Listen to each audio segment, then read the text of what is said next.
바쁘신 현대인의 일정에 맞추어 하루 동안 터져나온 소식 중 주요한 내용만 전해드리는 나라의 TV 뉴스를 진행하겠습니다. 조 바이든 미국 대통령이 아프가니스탄 사태와 관련해 처음으로 입을 열었습니다. 아프가니스탄이 포기한 전쟁에서 미군을 더 이상 희생시킬 수 없다며 철수의 정당성을 강조했습니다.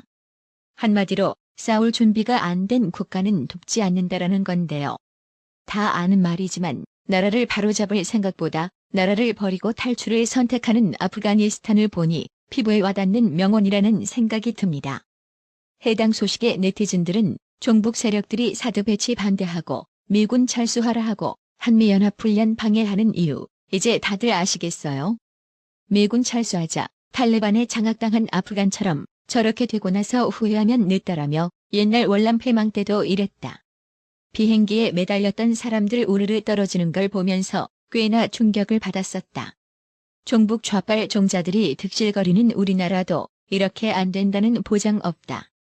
정말 정신 차리고 정권 교체해야 한다고 국민 각성을 촉구했습니다. 그렇습니다. 진짜 오합지졸 아프가니스탄 정부군 꼬라지를 보니 퍽하면 북한 위협에 훈련 중단하는 문재인 좌파 정권이 오버랩되면서 소름 돋지 않나요? 과거 반공을 중시한 이승만 대통령과 박정희 대통령이 아니었다면 지금의 자유대한민국 역시 일찌감치 김일성 손아귀에 놀아나는 공산국이 되고도 남았을 겁니다. 내년 대선 관련 여론조사를 실시하는 윈지코리아 컨설팅 박시영 대표가 최근 유튜브 방송 등에 잇따라 출연해 국민의힘 대선 주자인 윤석열 전 검찰총장 관련 시각이 편협해 단기간에 코치에서 될 일이 아니다라며 9월 중순 이후부터 지지율이 빠질 것이라고 도발을 했습니다.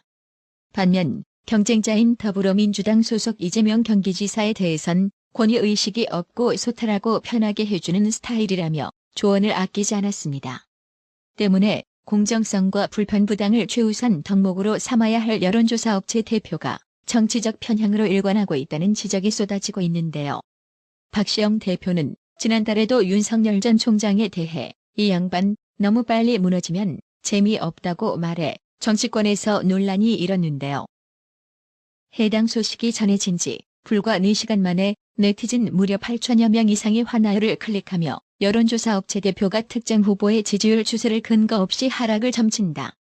조작 드루킹 스물스물거린다라며 박시영이도 경기도에서 한 자리 받고 싶은 게로군이라고 비꼬았습니다.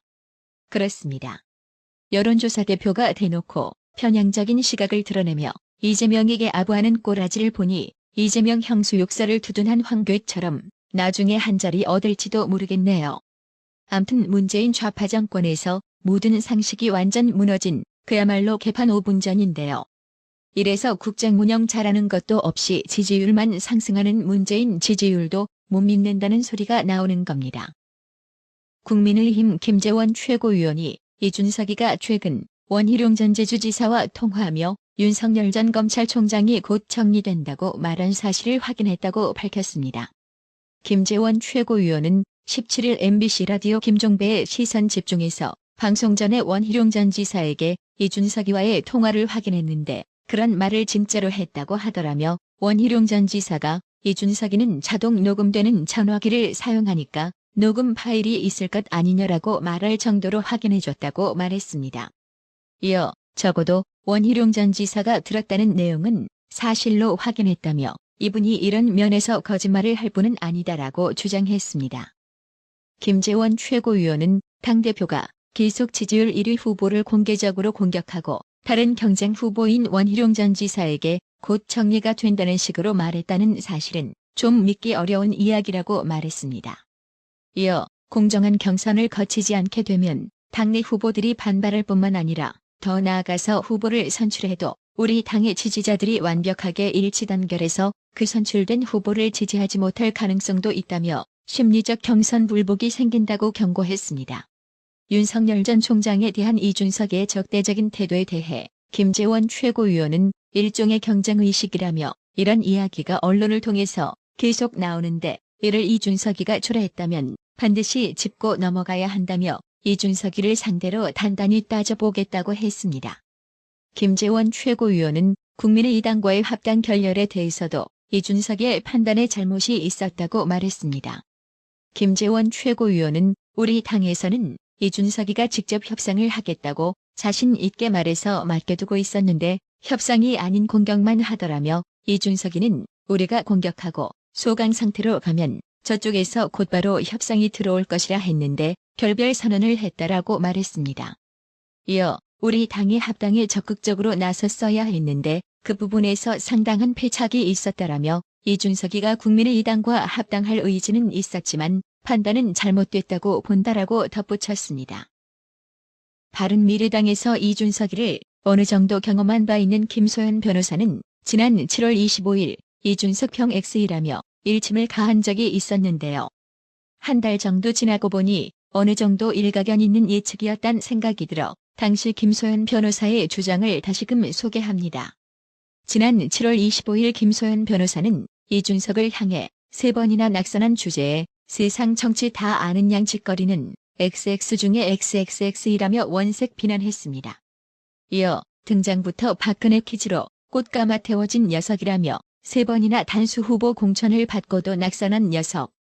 가는 당마다 당대표나 정치 선배들 저격질하고 욕하고 조롱하고 평론에서 병신 만들고 우습게 만든 녀석이라고 평가했습니다. 그러면서 문재인 정부 실책과 범죄는 별일 아닌 것으로 잘 마사지 물타기 해주는 녀석이라며 이런 녀석이 아직도 정치평론 짓거리를 하고 있다고 지적했습니다. 김소연 변호사는 XX이죠.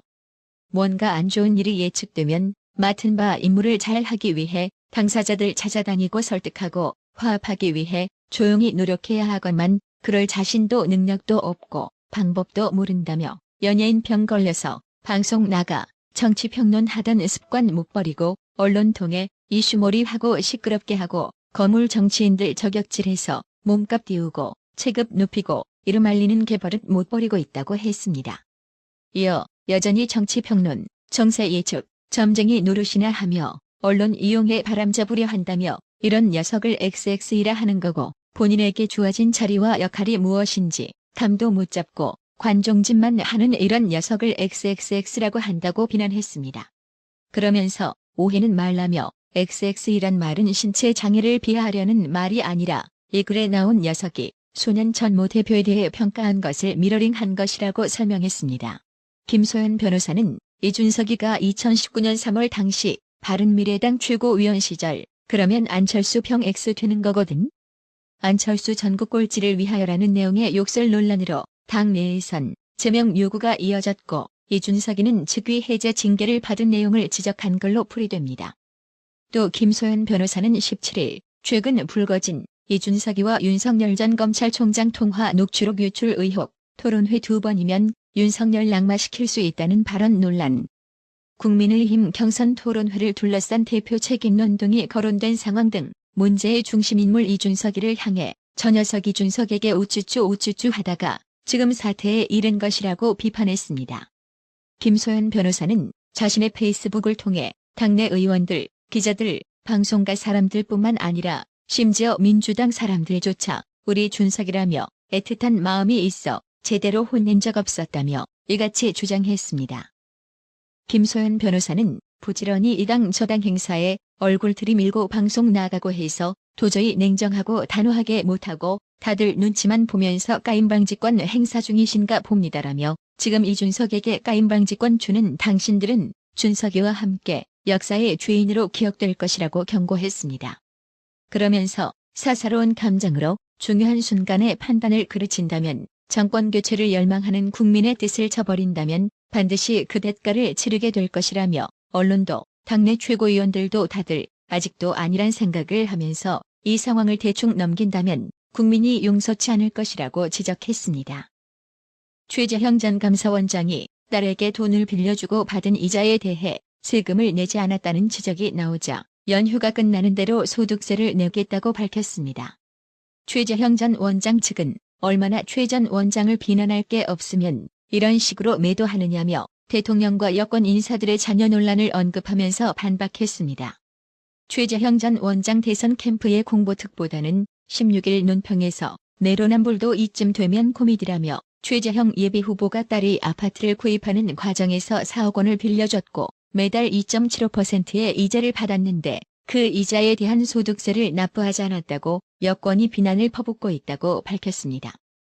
공보특보단은 도대체 최재형 후보에 대해 얼마나 비난할 게 없으면 이런 식으로 매도를 하는가라며 최재형 후보는 지난 주말 자녀에게 이자로 받은 게 소득세 신고 대상이라는 언론의 지적이 나오자마자 곧바로 세무서에 확인해 납세고지서를 발부받았고 연휴가 끝나는 대로 422만 8,200원을 납부할 예정이라고 말했습니다.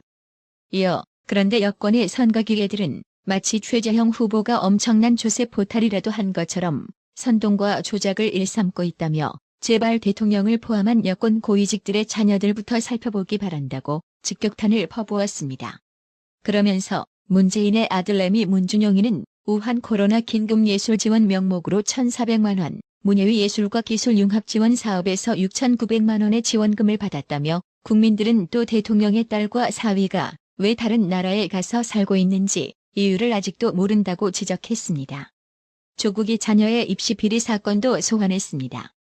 공보특보단은 조국이에 따른 의학전문대학원 입시에 활용된 7대 스펙이 모두 허위였음이 밝혀졌고 그의 부인 정경심은 1심과 2심에서 똑같이 징역 4년형을 선고받았다며 문재인과 이 정부 고위직들이 자녀들의 특혜 논란에 대해 제대로 된 해명과 사과를 한 적이 있는가라고 말했습니다.